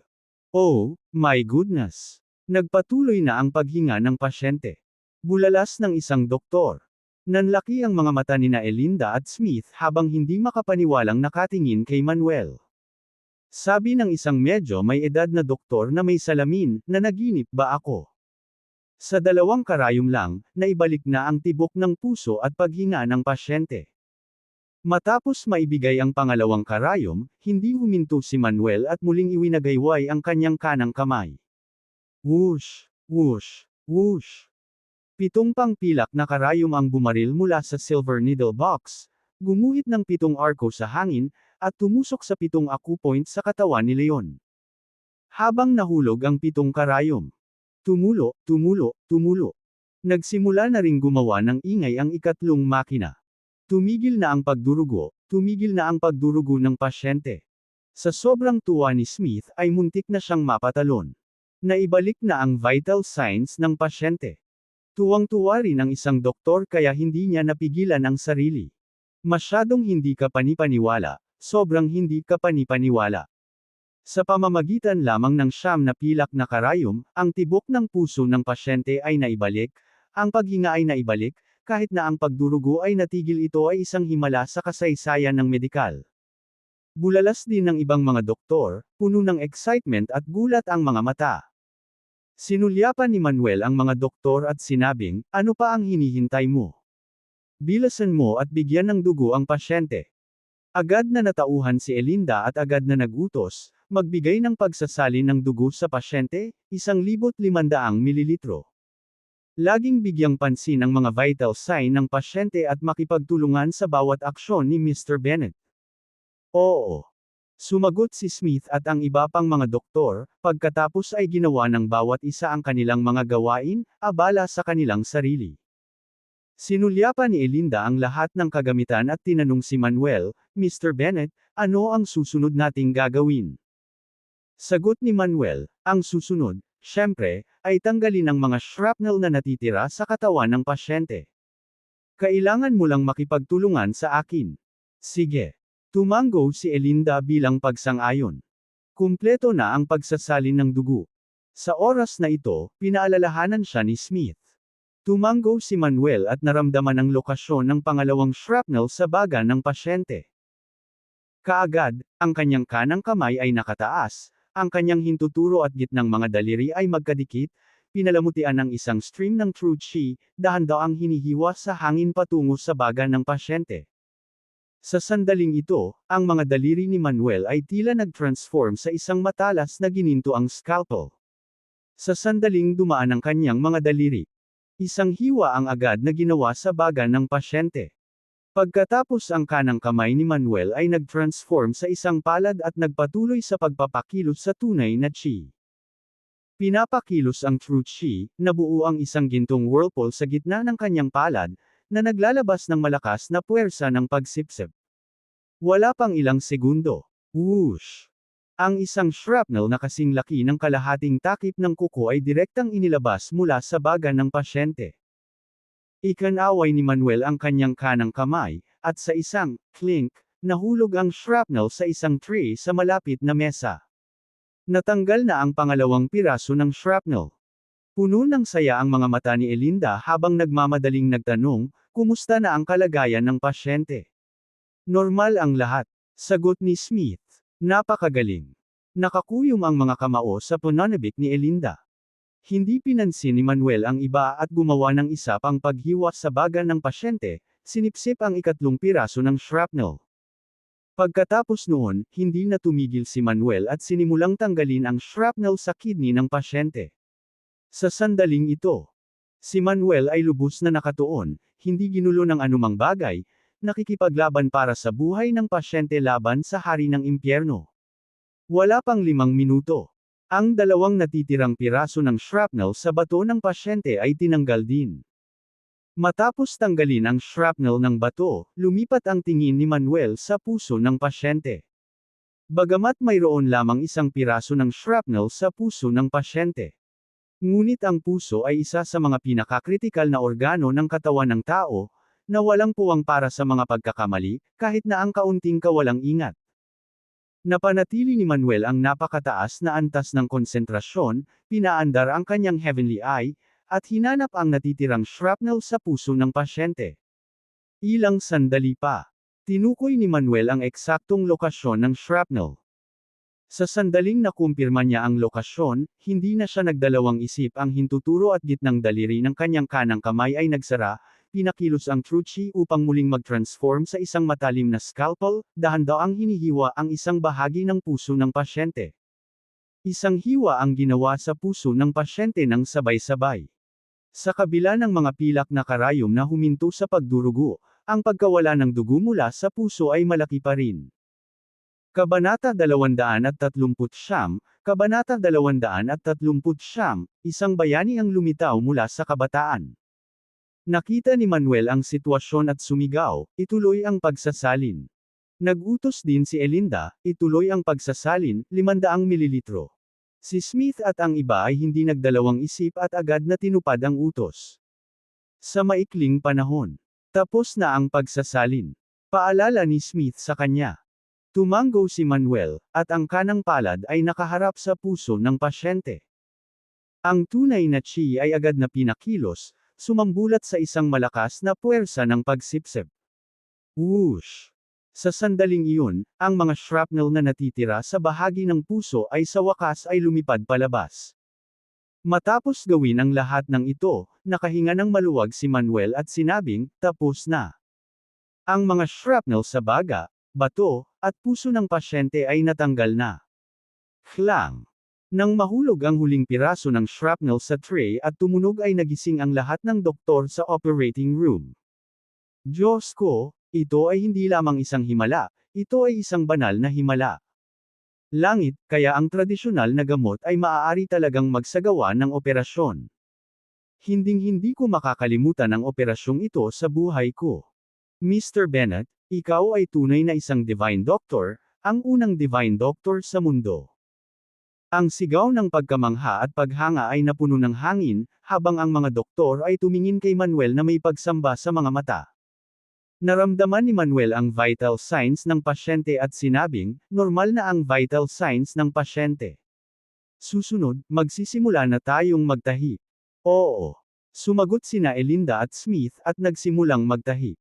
Sa panahon ng proseso ng pagtahi, ang siyam na pilak na karayom na natusok sa katawan ni Leon Harris ay patuloy na nag-vibrate, na patuloy na naglilipat ng true chi sa katawan ni Leon upang ayusin ang kanyang mga nasirang organ at meridian. Lumipas ang isa pang oras. Hanggang sa matapos ang pagtahi ay binawi ni Manuel ang siyam na pilak na karayom sa katawan ng pasyente. Nagmamadaling sabi ni Elinda, "Ay report mo ang kalagayan ng pasyente. Normal ang paghinga. Normal ang tibok ng puso. Normal ang baga. Normal ang kidney. Normal ang lahat. Sa bawat ulat.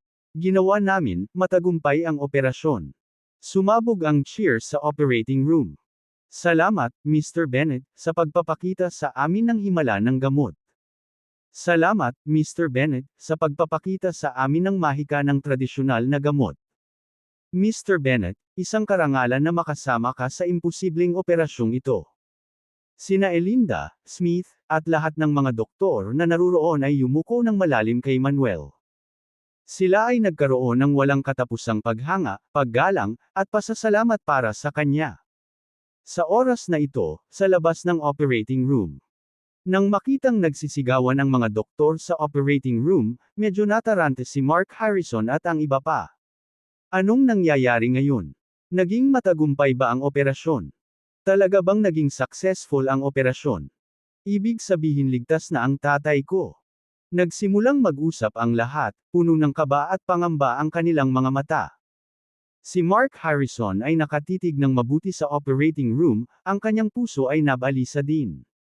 Pagkaraan ng ilang sandali, bumukas ang pinto ng operating room. Lumabas sina Manuel, Elinda, at Smith.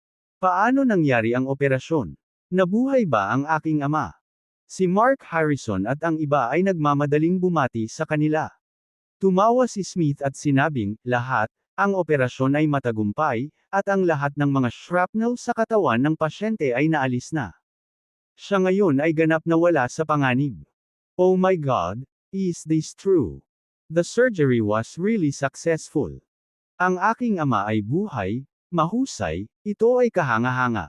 Salamat, Doktor, salamat, Doktor. Si Mark Harrison at ang iba ay tuwang-tuwa at naiyak, na patuloy na nagpasalamat sa kanila.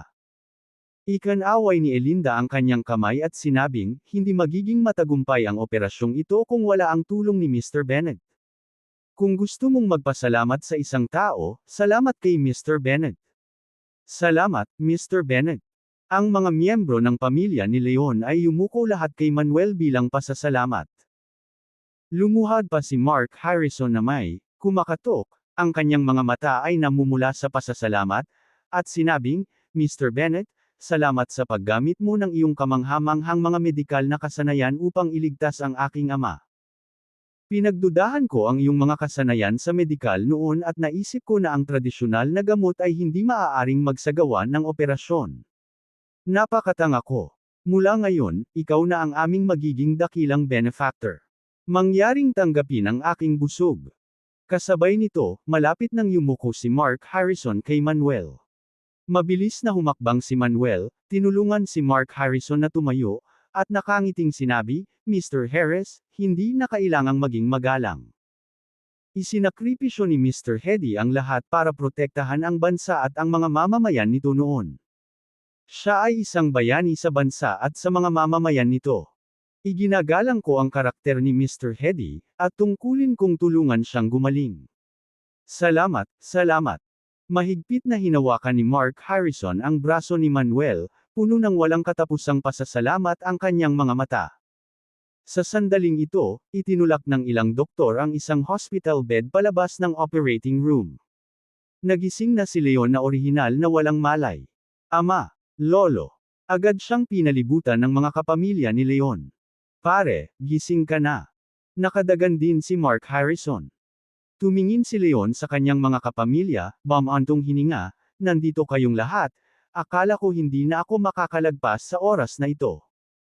Itinuro ni Mark Harrison si Manuel, na bulunan, at sinabing, "Pare, salamat na lang kay Mr. Bennett, na nagligtas sa iyo at nagtanggal ng mga shrapnel na nakatago sa katawan mo sa loob ng maraming taon. Kung hindi, baka hindi mo ito nagawa." "Oh." Sinulyapan ni Leon si Manuel at sinabing, "Binata, nailigtas mo ba ako?" "Oo." Tumanggo si Manuel, saka idinagdag, "Siyempre, hindi lang ako ang nagligtas sa iyo. Lahat ng tao dito. Kung hindi dahil sa tulong ng lahat, hindi ko magagawang maayos ang operasyon at mailigtas ang iyong buhay.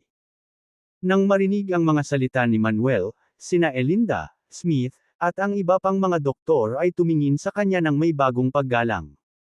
Pagkatapos ng lahat, masasabi ng isa na si Manuel ay nag-iisang natapos ang operasyon at nailigtas ang buhay ni Leon. Ginampanan lang nila ang isang supporting role. Gayunpaman, hindi kinuha ni Manuel ang lahat ng kredito para sa kanyang sarili ngunit binanggit ang kanilang mga kontribusyon sa halip. Ang karakter na ito ay nagkakahalaga ng pag-aaral mula sa para sa lahat. Good job, bata. A hero in the making talaga.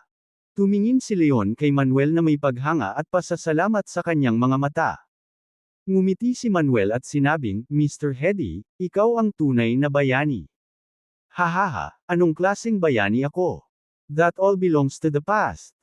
Tawa ng tawa si Leon, saka nagtanong, anak, anong pangalan mo? Sumagot si Manuel, ang pangalan ko ay Manuel. Malumanay na tumanggo si Leon, Malan, mula ngayon, kung matutulungan ka ng aming pamilya sa anumang paraan, huwag mag-atubiling makipag-ugnayan sa amin. With that, Leon said to Mark Harrison, Mark, dapat pasalamatan mo si Malan ng maayos. Oo, ama. Tumanggo si Mark Harrison, pagkatapos ay naglabas ng bank card at isang name card, iniabot ito kay Manuel, at sinabing, Mr. Bennett, mayroong 50 milyon sa bank card na ito, na isang tanda ng aming pagpapahalaga. Ang aking pribadong numero ay nasa name card na ito. Kung mayroon kang anumang mga problema, huwag mag-atubiling makipag-ugnay sa akin anumang oras. Sige. Tumanggo si Manuel at tinanggap sila ng walang pagkukunwari. Pagkatapos, itinulak ng mga doktor si Leon sa kanyang hospital ward. Sinabi ni Mark Harrison, Mr. Bennett, President Elinda, Vice President Smith, tanghali na. Gusto kong imbitahan ang lahat sa tanghalian, at sana ay tanggapin mo ang imbitasyon. Sina Manuel, Elinda, at Smith lahat ay tumanggo sa kanilang pagsang-ayon, umalis sa ospital, at pumunta sa isang malapit na restoran para sa tanghalian. Kabanata 240, Kabanata 240, upang mag-frame up. Sa tanghali, ang nakakapasong araw ay nagliliyab, naglalagablab sa lupa. Pagpasok ng Dream Chasing Charity Foundation Building. Si Ashley at ang staff ng welfare home at mga bata ay nakatayo pa rin sa pasukan ng gusali, na humihingi ng resolusyon. Dahil sa matinding sikat ng araw, pawis na pawis si Ashley at ang iba pa. Sa kabila ng mainit na panahon, hindi nabawasan ang mga nanunood bagkus ay dumami pa. Matanda, napakainit ng panahon, dapat mong dalhin ang mga bata at umalis kaagad upang maiwasan ang heatstroke. Oo, may pera at kapangyarihan ang foundation na ito, hindi mo sila kayang labanan ng mag-isa. Dapat mag-isip ka ng ibang paraan, ang walang pusong mga tao sa foundation na iyon ay walang pakialam sa buhay o kamatayan mo. Maraming tao ang nakiramay sa kalagayan ni Ashley at sinubukan siyang hikayatin. Medyo marami din ang nag-abot ng bottled water at pagkain kay Ashley at sa mga bata. Nagpasalamat si Ashley sa kanila, salamat sa lahat.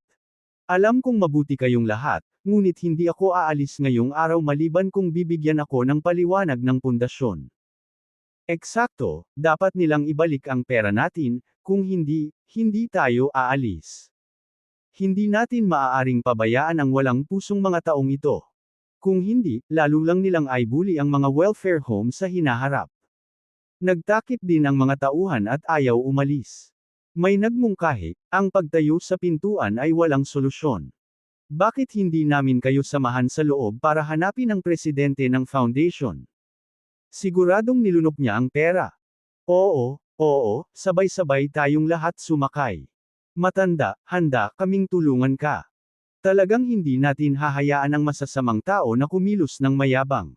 Maraming nanunood ang nagtaas ng kamay at sumigaw. Salamat sa lahat. Napaluha si Ashley, pinunasan ang gilid ng kanyang mga mata at sinabing, sige, pumasok na tayo sa loob at hanapin ang presidente ng foundation. Sa pamamagitan nito, pinangunahan ni Ashley ang mga tauhan at mga bata patungo sa gusali. Kalahati ng mga nanunood na natatakot na magkagulo ay hindi kumikibo, habang ang kalahati naman ay sumunod sa kanila. Sa sandaling ito, natigilan ang mga security guard sa pasukan nang makita nila ang sitwasyon. Anong ginagawa nila? Pigilan mo sila. Bilis, tawagan ang pinuno ng pangkat at humingi ng backup. Bulalas ng ilang security guard. Ang isa sa kanila ay nagsimulang tumawag sa telepono, habang ang iba pang mga gwardya ay humarap upang mamagitan. Papasukin mo. Papasok tayo. Ilabas mo ang presidente mo dito. Ibalik mo ang pera natin. Ibalik mo ang pera natin. Sigaw din ni Nashley at yung iba. Biglang naging magulo ang entrance ng building. Sa sandaling iyon. Sa opisina ng Pangulo. Pagkatapos ng matinding intimacy, si Grayson Luther ay humihit-hit ng sigarilyo, ang kanyang mukha ay puno ng kasiyahan. Napasandal si Rene Jordan sa dibdib ni Grayson Luther, namumula ang pisngi. Honey, ang sama mo. Malandi na pinandilatan ni Rene Jordan si Grayson Luther. Niyakap ni Grayson Luther ang bewang ni Rene Jordan at tumawa, medyo masama raw ang mga lalaki, kung hindi sila mamahalin ng mga babae. Knock knock knock. Sa sandaling iyon, biglang kumatok ang nagmula sa pinto. Nagulat silang dalawa sa katok. Nagmamadaling bumaba si Rene Jordan sa kondongan ni Grayson Luther at nagmamadaling nagsuot ng damit. Sinota. Grayson Luther snap na hindi nasisiyahan. President, ako na. May IR report akong agarang balita. Isang boses babae ang nanggaling sa labas. Maghintay ka muna bago pumasok. Sagot ni Grayson Luther at nagsimulang magsuot ng damit. Pagkatapos magbihis, sinabi ni Grayson Luther, pumasok ka. Itinulak ang pinto, at pumasok ang isang babaeng sekretarya. President, may malaking nangyari. Anong malaking bagay ang nangyari? Nagtapo ng abo si Grayson Luther, nagtanong. Ang sabi ng babaeng sekretarya, may kaguluhan sa ibaba, sinusubukan ng mga tao mula sa Sunshine Welfare Institute na pasukin ng gusali. Medyo matapang sila, matapang na manggulo. Malamig na tumawa si Grayson at agad na naglabas ng sigarilyo sabay sabing, "Tara na, sabay nating tingnan, gusto kong makita kung anong kaguluhan ang maaari nilang pukawin." With that, tumayo si Grayson at tinungo ang first floor lobby kasama si Rene Jordan at ang babaeng secretary. Nang dumating si Grayson at ang kanyang partido sa lobby ng unang palapag, nakita nila ang kaguluhan sa pasukan. Gustong pumasok ni Nashley at ng iba pa, ngunit pinipigilan sila ng mga security guard, at ang magkabilang panig ay nagtutulak sa isa't isa. Walang tigil na umaalingaw-ngaw ang mga hiyawan, galit na dagandong, at mga ungol. Presidente. President, natutuwa akong nandito ka ngayon. Nakita ng foundation staff si Grayson at mabilis na binati ito. Nagmamadaling nagtanong si Pascal Pike, ang direktor, Presidente, ano ang dapat nating gawin ngayon? Desidido ang matandang bastard na ito na guluhin tayo. Kung hahayaan natin silang magpatuloy, masyadong masama ang epekto. Gumawa. Anong umutot? Sa matandang bastard na ito, akala ba nila makakalaban nila tayo? Anong biro? Malamig na tumawa si Grayson at saka sumigaw sa pasukan, lahat, tumigil kayo. Sa isang iglap, tumahimik ang pasukan. Napatingin ang lahat kay Grayson sa lobby. Mabilis na napansin ni Nashley si Rene Jordan sa tabi ni Grayson. She was stunned, then she reacted, "So, ikaw ang nang-snitch." Rene crossed her arms and said smugly, "Tama na nga, I snitched, what can you do to me?" Sabi ni Nashley na may malungkot at galit na mukha, "Bakit? Bakit mo ginawa ito?" Sumigaw si Rene, "Kung hindi ninyo ako hahayaang mamuhay ng maayos, wala sa inyo ang dapat mamuhay ng maayos. Matandang bastard, ipinapayo ko sa iyo na umalis ka sa lalong madaling panahon, hindi mo maibabalik ang perang ito." Galit na sabi ni Nashley, sa pamamagitan ng pagsabotahe sa iba na tulad nito, hindi ka ba natatakot sa paghihiganti? Retribution. Anong retribution? Ngumisi si Rene, mukha ba akong maghahirap ngayon? Ikaw. Itinuro ni Nashley si Rene na kumakabog ang dibdib sa galit. Nanginginig din sa galit ang mga tauhan ng welfare home. Tama na. Malamig na sinaway ni Grayson, at tinutugunan si Ashley, Director Lee, ang iyong Sunshine Welfare Institute ay pribadong tumatanggap ng mga donasyon ng may pagmamahal, na isang krimen. Ngayon, dinadala mo pa ang lahat ng mga taong ito para manggulo, na nagpapalala sa iyong mga krimen. Kung isa sa alang-alang ang mga paghihirap na kinakaharap mo sa pagpapatakbo ng isang welfare home, hindi kita papahirapan, umalis ka na lang at itigil ang paggawa ng gulo. Kalokohan. Hindi kami nagnanakaw o nagnanakaw, paano kami makakagawa ng krimen? Tama, ikaw ang nagnanakaw at nang-aapi, yan ang totoong krimen. Isa-isang binibigkas ng mga tauhan ang kanilang pagkondena. Masyado kang walang puso, hindi lang nang aagaw ng pera ng ibang tao kundi pati na rin ang pag-ikot sa kanila.